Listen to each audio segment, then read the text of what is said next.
Well, and welcome to this new video where I'm gonna show you 5 ways, or we're gonna talk about 5 ways on how to make more as a photographer.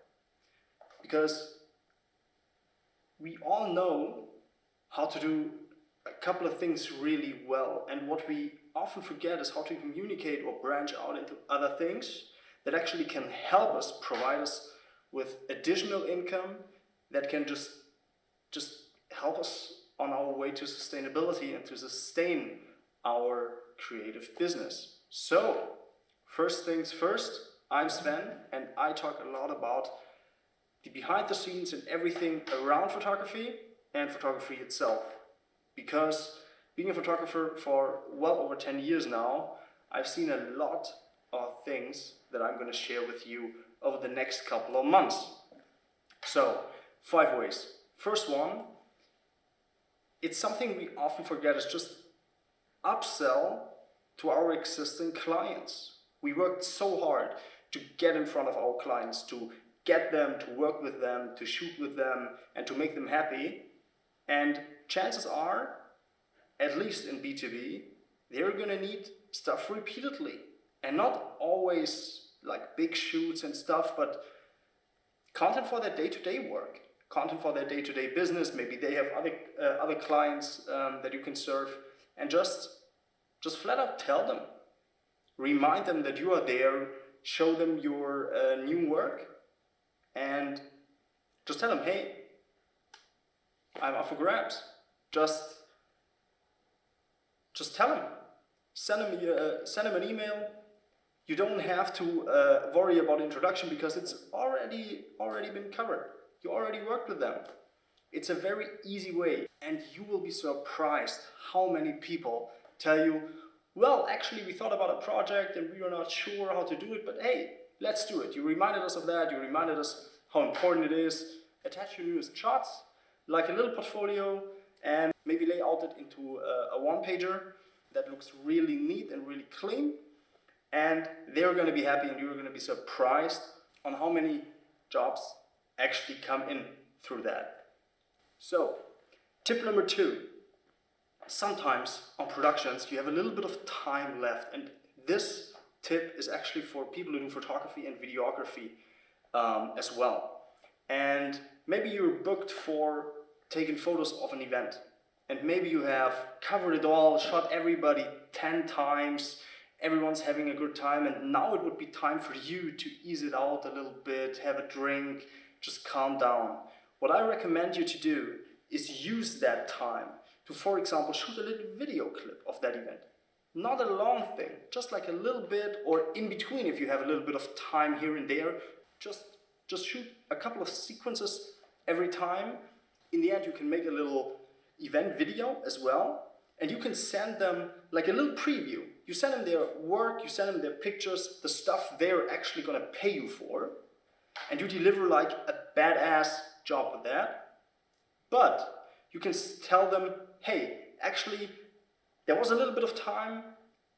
I do videography, by the way, as well. Here's a little video I did from your event. If you're happy with that, and if you're interested in that, we can talk about a little bit of compensation for you to use it. I did that dozens of times with a success. I think 1 or 2 clients said they said no, and then you give it to them anyway because they are happy with that. But all the others were so happy because they actually book you because they love your style, and if they have that in like a little video clip as well that they can share on Instagram or Facebook or their platforms, they're going to be so happy. And they see that in times where other people chill out, relax during the shoot, they see you work consistently, which next time they book you, or a friend of them, or like a business partner of them needs someone, they will do the upsell for you. They do it for you, you know? Next time they come around and they say, well, we had pictures with him and they were really, really happy. Oh, by the way, he does videos as well. Well, that's actually something cool. And next time you don't have to do that. Like proactively, they will come to you and ask you for it. So that's a second tip, which makes an easy couple of $100 each shoot. So tip number 3, get your work, your portfolio, the best representation of yourself in front of people who actually book photographers.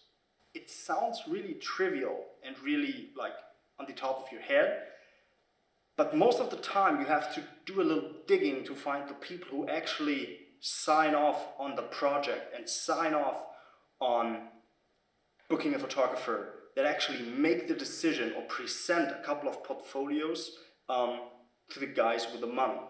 So if that's creative directors or assistant creative directors or someone like that, you will find these people on a lot of platforms, but what worked best for me is just dig through LinkedIn. Because you can search for titles, you can search for job descriptions from the companies you want to work with, and just get deep into that. Because these people actually benefit from a great portfolio that you send them if it's a right fit.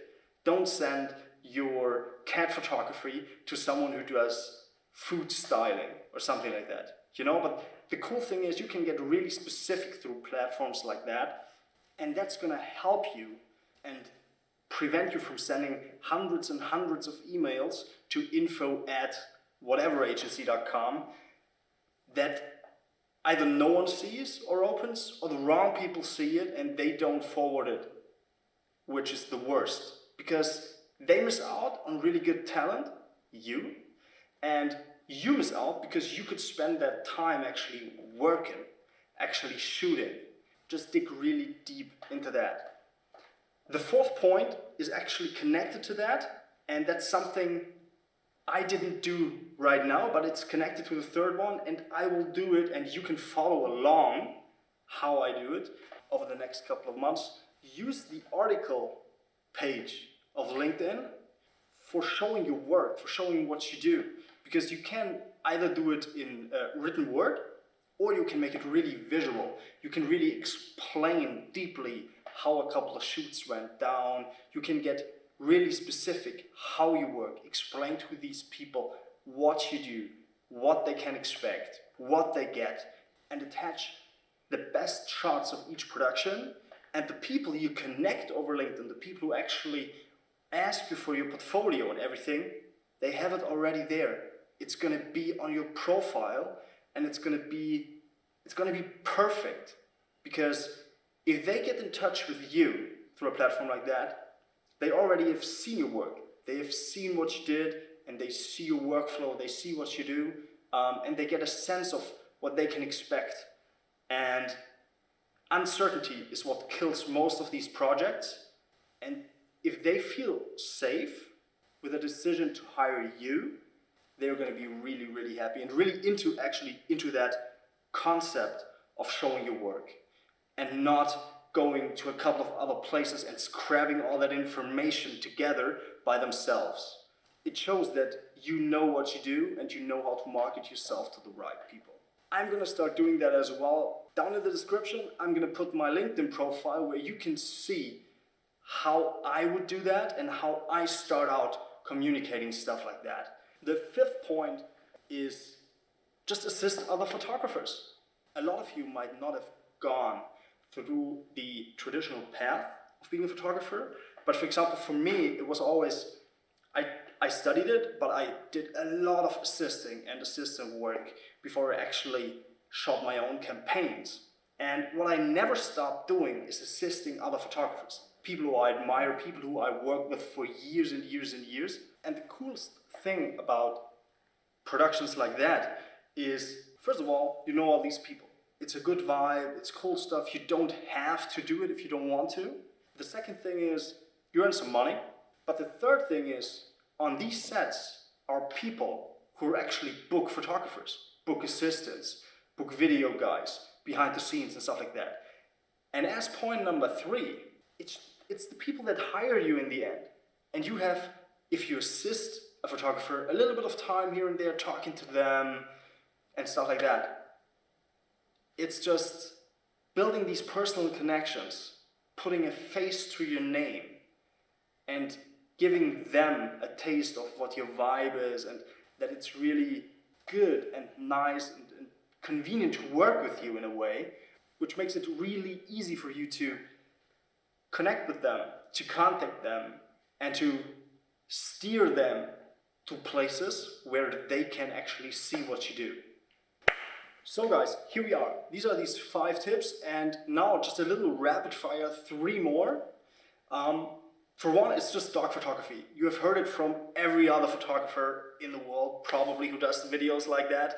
I don't include it in my top 5 because I think that market is really, really tough to get into.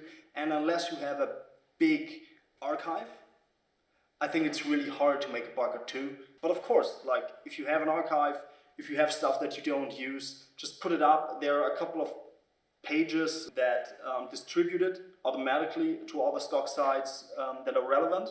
So just try it out and make a buck here or there. But the second tip actually I think is better, which is just sell your own work. Set up a little online store on your homepage and sell your prints. You can get prints printed very easily if you don't want to do it yourself. And just put on a little markup for your work and for your creative, like as a creative fee, so to speak. And just ship it to people who already like your work, or people who know your stuff and want to hang it on the wall. People really like art, and people really like the direct connection to artists. That's why they follow you on Instagram, for example. And if you do great work and if you have nice pictures, I mean landscape and stuff like that works best, just try it out. The same way you can try out presets. I think it's a pretty saturated market, but that doesn't mean you can include it in the mix.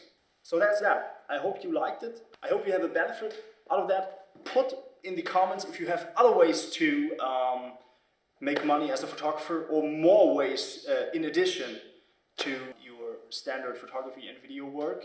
If you have any questions, just let me know. Again, I'm going to put my LinkedIn down in the description, so you can see what I meant with the LinkedIn article stuff.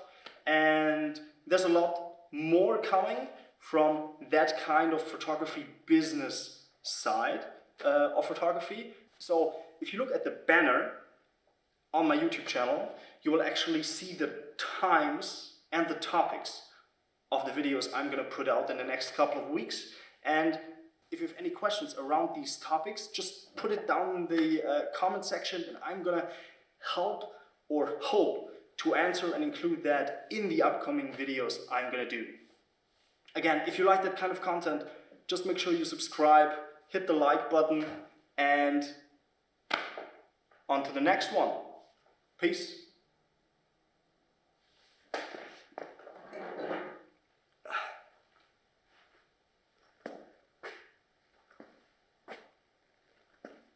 I hurt my knee pretty bad, actually, so that's why I'm limping. See ya.